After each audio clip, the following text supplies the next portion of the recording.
Oke, Assalamualaikum warahmatullahi wabarakatuh. Perkenalkan nama saya Anggi Wiani Putri dari IF21C. Saya ingin menjalankan UTS pada mata kuliah Basis Data, yaitu kita diinstruksikan untuk membuat video setiap tahapan pembuatan database dan implementasi kepada MySQL. Sebelumnya, saya mohon maaf apabila saya tidak langsung diimplementasikan karena saya terdapat kendala kepada laptop saya. Terima kasih sebelumnya Bapak telah mengizinkan saya untuk mengikuti UTS kali ini. Oke, di sini kita sudah punya studi kasus KKN. Di sini kita dimintai untuk membuat IRD yang sudah dinormalisasikan. Oke, berikut IRD yang sudah dinormalisasikan. Terdapat 5 entitas, yaitu kecamatan, desa, alamat KKN, mahasiswa, dan prodi. Oke, entitas kecamatan kepada entitas desa menggunakan relasi satu mandatory to many optional. Entitas desa kepada entitas mahasiswa menggunakan one mandatory to many optional. Untuk mahasiswa ke alamat KKN menggunakan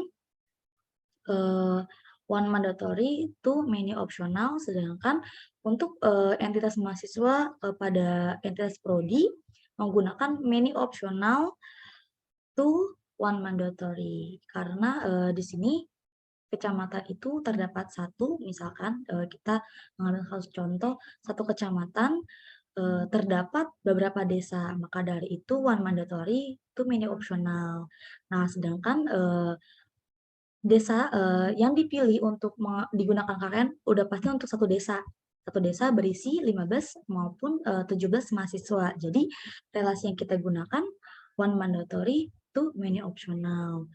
Nah, sedangkan dari entitas mahasiswa ke alamat KKN itu per orang, jadi per mahasiswa. Maka dari itu one mandatory to many optional, dan sedangkan untuk mahasiswa ke prodi itu menggunakan karena kumpulan mahasiswa dan mengarah kepada satu prodi yang sedang dijalankan, maka dari itu kita menggunakan many optional to one mandatory. Oke, di tahapan kedua kita menambahkan entitas name dan entitas nama. Name juga, tapi bedanya di entitas name ini terdapat ID prodi dan nama prodi, yaitu kita menggunakan relasi one to many. Dan untuk entitas name yang berisi ID desa, nama desa, dan NIM menggunakan mengarah ke entitas mahasiswa menggunakan relasi one to many. Pada tahapan ketiga, kita menambahkan entitas name yang terdapat ID mahasiswa, nilai, dan NIM. Ini merupakan tahap terakhir mereka menjalankan KKN karena setiap mahasiswa akan mendapatkan nilai dari pelaksanaan KKN.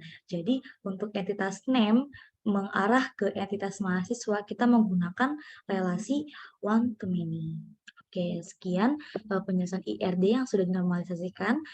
Kita lanjut kepada MySQL-nya, implementasi MySQL. Sebelumnya saya sudah membuat SQL-nya yang maksudnya IRD yang telah diimplementasikan kepada SQL-nya. Di sini sudah terdapat 5 entitasnya. Oke. Di setiap entitas sudah terdapat sesuai ya urutan kolomnya. Di sini saya ingin mengimplementasikan cara menggunakan MySQL untuk membuat database.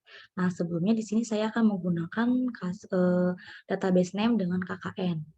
Oke, tinggal create. Setelah dibuat, kita akan menggunakan entitas kecamatan. Misalkan kecamatannya ada 6. Iya. Nah, di sini di kecamatan mungkin ada ID kecamatan, terus nama kecamatan, terus jumlah desa, terus nama jalan, dan mungkin ini saya akan tambahin aja karena kelebihan tadi kenapa 6 ya. Nah, di sini karena ID kecamatan itu biasanya angka, maka kita hanya menggunakan integer. Nah, sedangkan nama kecamatan kita bisa menggunakan teks. Nah, jumlah desa integer. Nah, kalau nama jalan itu biasanya terdapat huruf dan angka, kita akan menggunakan varchar. Karena varchar ini bisa kita gunakan sebagai teks dan angka. Bisa menginput teks dan angka. Nah, nama prodi kita pakai yang teks, nilai kita pakai integer. Nah, di sini untuk value-nya bebas. Jumlah desanya kita masukin 2 karena angka ya. Nama jalannya kita kasih 10. Nama prodi juga 10. Nilainya 2. Oke. Oke. Lalu kita langsung save aja. Nah, sudah terdapat ya ada 6 entitas dengan nama tabel kecamatan, terdapat entitas kecamatan di sini. Oke. Sekian implementasi dan pengerjaan UTS dari saya. Kurang lebihnya saya mohon maaf. Wassalamualaikum warahmatullahi wabarakatuh.